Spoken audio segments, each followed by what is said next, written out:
நண்பர்களே, மீண்டும் உங்களை இணைய வழியாக சந்திப்பதில் மகிழ்ச்சி. இன்றைக்கி நான் ஹெல்த் டிப்ஸ் பகுதியில் மூலம் என்கிற நோய்க்கான ஒரு இயற்கை மருந்தை பற்றி தான் நான் சொல்ல போகிறேன். இந்த மூலம் நோய் பற்றி நான் சொல்லவே வேணாம்.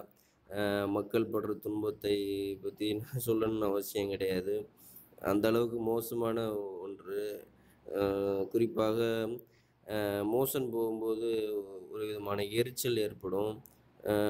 மலம் வந்து ரத்தத்தோட போகும். அந்த மாதிரியான ஒரு தொந்தரவை தரக்கூடியது இந்த மூலம். அது உள் மூலம், வெளி மூலம் அப்படின்னு சொல்லுவாங்க. இதற்கு இயற்கையாகவே நமக்கு ஒரு வரப்பிரசாதமா இருக்கக்கூடியது தான் இந்த கருணக்கிழங்கு. இந்த கருப்பா இருக்கும். கொஞ்சம் அரிப்புத்தன்மை மிக்கது. அதனாலேயே நெறைய பேர் வந்து இந்த கருணக்கிழங்க சாப்பிடுறது வந்து தவிர்க்கிறாங்க.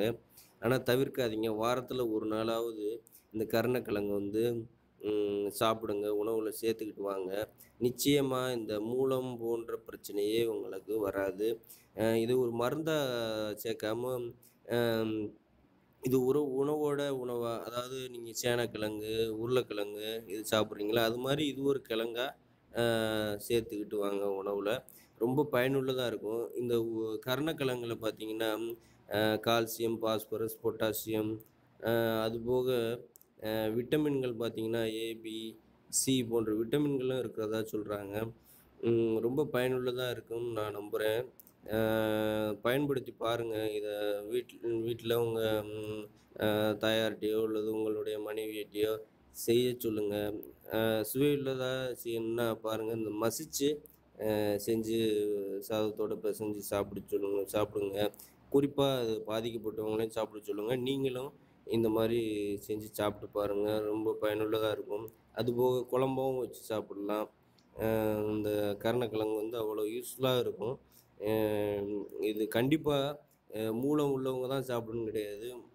மூலம் தொடர்பான பிரச்சனை இல்லாதவங்களும் இத சேர்த்து சாப்பிட்டுட்டு வாங்க.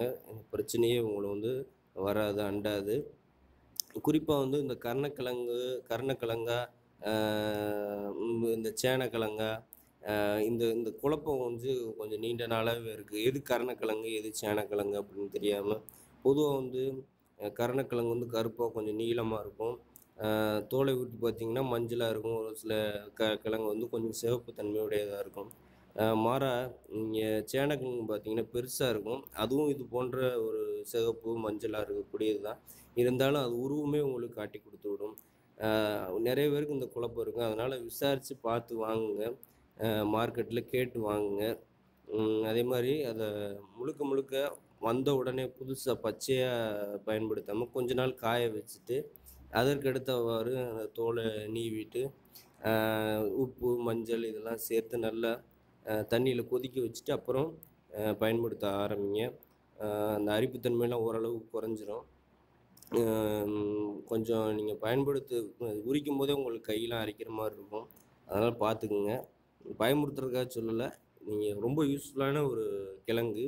ம் யார் அதிகமா இத வெறுக்கிறாங்களோ, அ அவங்கலாம் கண்டிப்பா இத சாப்பிடணும். அதற்காக தான் நான் இத சொல்றேன். அ இந்த வீடியோ உங்களுக்கு பயனுள்ளதா இருக்கும்னு நான் நம்புறேன்.